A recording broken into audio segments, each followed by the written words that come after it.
Kwa jina naitwa Wakili Philomena Mwalongo, mkurugenzi mtendaji wa shirika lisilo la serikali la The Youth Environmental Justice and Gender Equality. Kipekee kabisa tupo wilaya ya Mbinga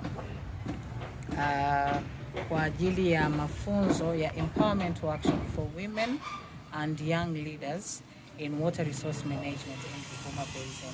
Na kimsingi tumekutana leo hapa baada ya kupata baraka na kufunguliwa mafunzo haya na Mheshimiwa Mkuu wa Wilaya, Mheshimiwa Kisare Makori. Ni mafunzo ambayo kimsingi ni moja ya shughuli ya mradi wetu wa Voices for Water Project ambayo yamefadhiliwa na IUCN Bridge Women Leadership Grant kwa ajili ya kuongeza ushiriki wa wanawake na vijana katika uhifadhi wa rasilimali za maji, kutengeneza mikakati inayohakikisha utekelezaji wa uhifadhi wa mazingira katika bonde la Mto Ruvuma, ila pia kuhakikisha usawa wa kijinsia katika nafasi za maamuzi yanayohusiana na uhifadhi wa rasilimali za maji pamoja na utunzaji wa mazingira.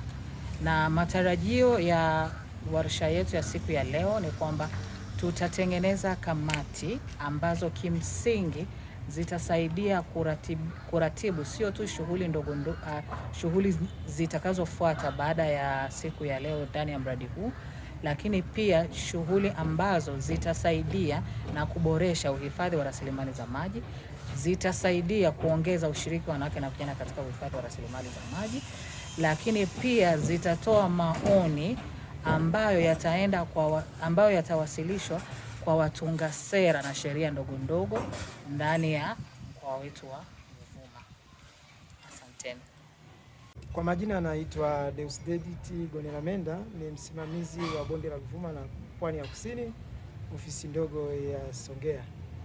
Katika ofisi zetu za bonde la Ruvuma na Pwani ya Kusini tunafanya kazi ya usimamizi wa rasilimali za maji tukiongozwa na sheria ya rasilimali za maji namba 11 mwaka 2009 na sheria na mabadiliko yake namba 8 ya mwaka 2022.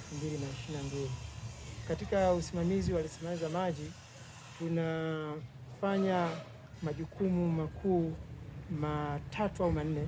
Kwanza, tunagawa maji kwa ajili ya jamii, lakini pia tunahifadhi vyanzo hivi vya maji, lakini pia tunatoa vibali vya matumizi ya maji kwa watumiaji mbalimbali.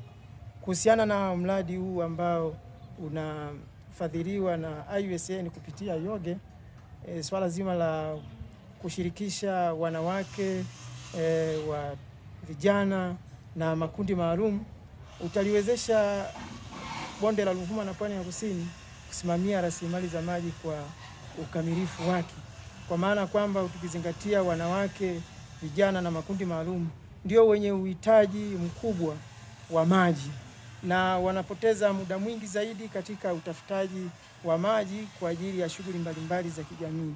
Hivyo tukiwawezesha wao itasaidia zaidi katika kuongeza masuala mazima ya kiuchumi, kwa maana watapata muda mwingi wa kufanya shughuli za kiuchumi, lakini pia watoto watapata muda mwingi wa kwenda shuleni. Kwa hiyo tutaboresha pia swala zima la elimu, lakini pia tutakuwa tumeweka ulinzi mkubwa kwa ajili ya vyanzo vya maji, kwa maana kwamba wao waathirika watakuwa wanatoa taarifa zaidi kwamba ni kwa namna gani rasilimali za maji zinaharibiwa na wao wanapata changamoto.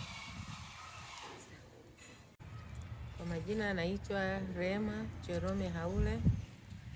Natokea katika asasi ya kiraia ambayo inaitwa Haule Orphans Foundation. Ni mshiriki katika mafunzo au programu hii inayohusiana na utunzaji na uhifadhi wa maji wa bonde la Mto Ruvuma. Katika mafunzo haya kikubwa ambacho nimetoka nacho ni kwamba ni lazima kuwe na ushirikishwaji katika jamii, hususan wanawake, vijana, ili kuweza kutunza rasilimali maji, lakini na matumizi sahihi ya teknolojia. Kitu kikubwa ambacho nimetoka nacho hapa nitakwenda kukifanyia kazi. Nitatengeneza makundi ya wamama, vijana na makundi yaliyopo tayari. Nitatoa elimu namna gani tunaweza tukahifadhi vyanzo vya maji, hususani chanzo cha maji kutoka kwenye bonde la Mto Ruvuma matumizi sahihi ya maji. Pia nitaelimisha namna gani wanaweza kuhifadhi taka ili zisiweze kwenda kwenye vyanzo vya maji na kuharibu maji na kufanya maji yasiwe salama, ili maji yaweze kuwa rasilimali bora kwa kizazi cha sasa na kizazi kijacho.